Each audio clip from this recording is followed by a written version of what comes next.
2011, Netflix made a decision that wiped out $12 billion in market value overnight.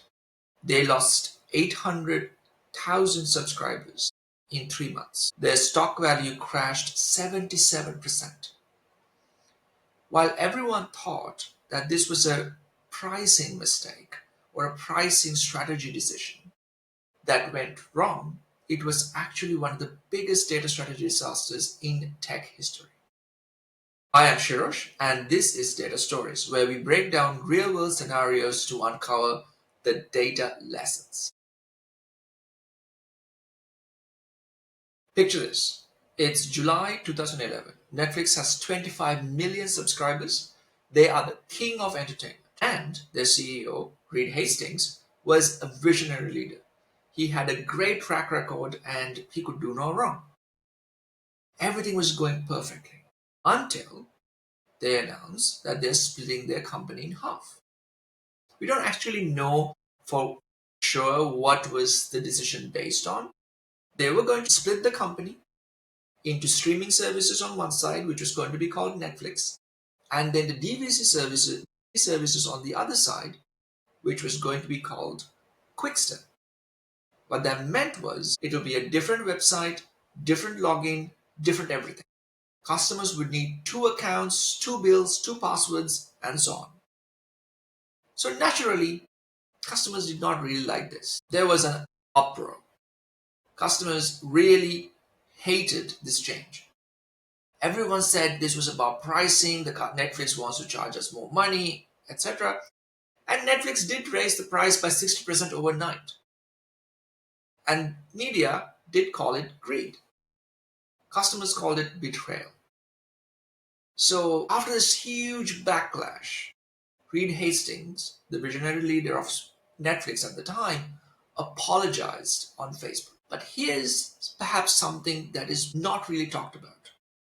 This wasn't just a pricing problem or a pricing disaster. This was a data strategy catastrophe that violated every principle in modern data architecture. Because when you split a business, you don't just split customers, you split their data. And that's where things get really ugly. Let me show you the 3 data disasters that Qwikster would have created if they would have continued as a business, ignoring customer backlash.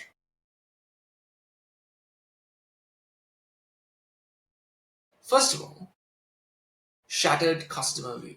Netflix's secret weapon was always not just streaming. It wasn't streaming. It was really about knowing your customer. They understood the customer so well. What you watched, when you paused, when you added things to your queue, what ratings did you give it to the movie, and so on. If you were to split that view across 2 different platforms, that naturally means the view that you're going to get about your customer is not going to be complete. That golden customer profile is going to get split in half. The DVD history lives on one side and the streaming on the other side. What that means is neither platform knows the customer completely. That leads us to the second disaster, the recommendation problem. Netflix algorithm was legendary. It could perfectly predict what you wanted to watch better than you could.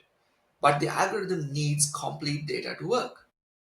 Because the splitting of the data would have created a problem, that problem would lead to suddenly Netflix not being able to recommend a perfect Sunday night movie.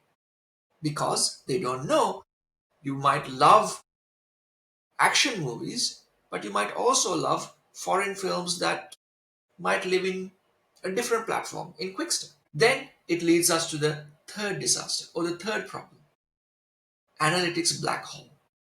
How do you know you've optimized customer experience if you can't measure it? Because you have information on one side, which is in Netflix, and then you have information on Qwikster. Clearly, it would become a problem to bring that information together. Netflix would lose the ability to track the complete customer journey. No cross-platform analytics, no unified conversion metrics, and no understanding of how customers actually use both services. History. So we know what they did and perhaps what they got wrong. So what would have been the right way to handle this transition?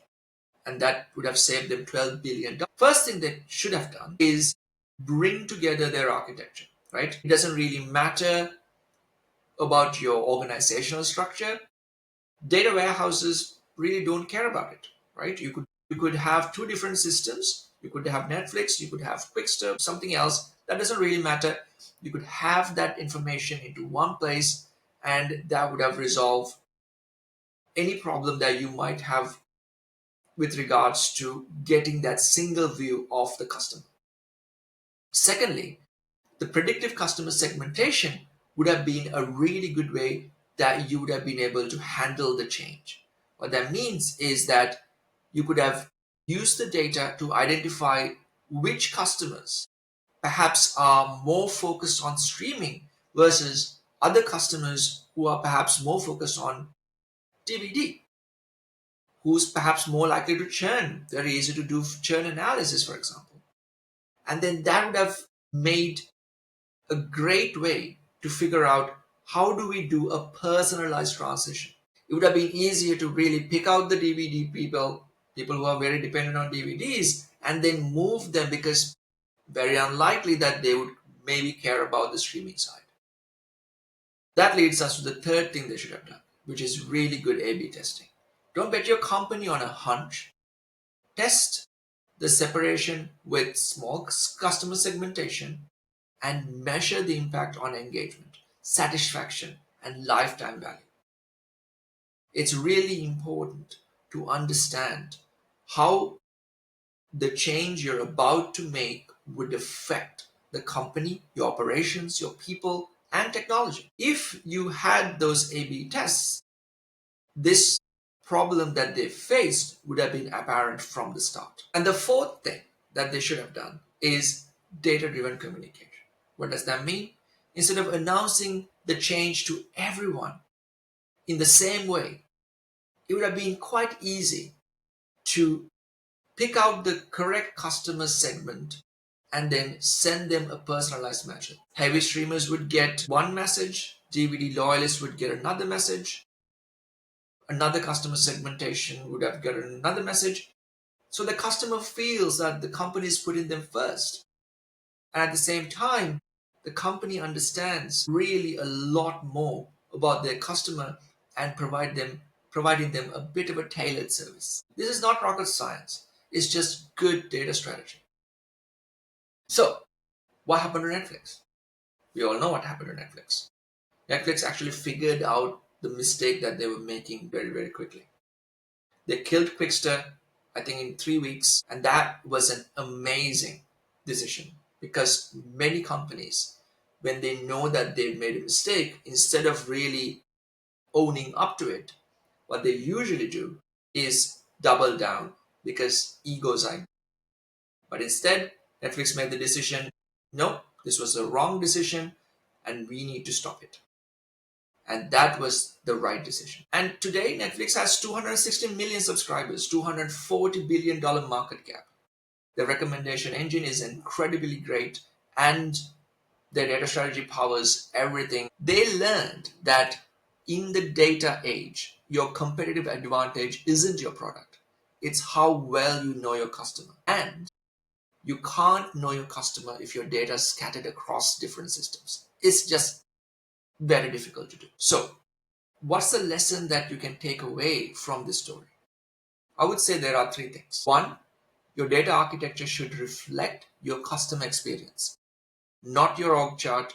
It does not matter about your org chart. What matters really is how you can bring that data together so that it can be utilized in the best way possible. Secondly, never make major strategic decisions without testing them first. If Netflix had piloted Qwikster with, I don't know, 3% of their customers or 5% of their customers, they would have seen the disaster coming a mile. And finally, in any business transformation, things are bound to go wrong. It's just life. But it's important to recognize the mistakes immediately and provide corrective actions instead of having to double down, justify because it's going to bruise our egos. Your data strategy isn't a side consideration, it is the strategy of that transformation. So let data tell you what to do and make the correct decisions.